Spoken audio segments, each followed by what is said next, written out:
والشمس والقمر بحسبان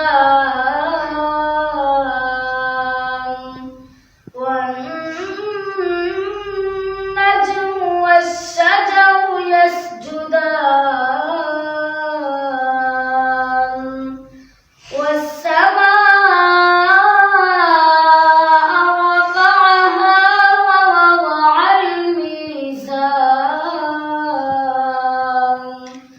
ألا تطغوا في الميزان وأقيموا الوزن بالقسط ولا تخسروا الميزان والأرض وضعها للأنام فيها فاكهة والنخل ذات الأكمام والحب ذو العصف والريحان فبأي آلاء ربكما تكذبان خلق الإنسان من صلصال كالفخار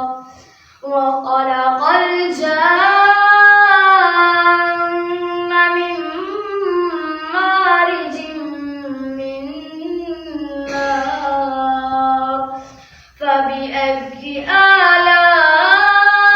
آلاء ربكما تكذبان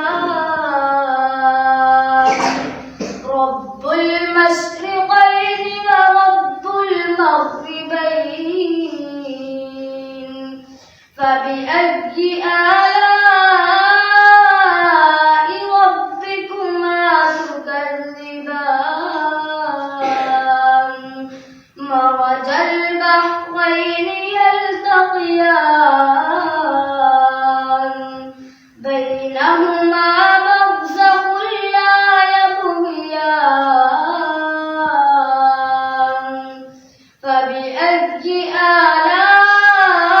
آلاء ربكما تكذبان يخرج منهما اللؤلؤ والمرجان فبأي آلاء ربكما تكذبان وله الجوار المنشآت في البحر كالأعلام فبأي آلاء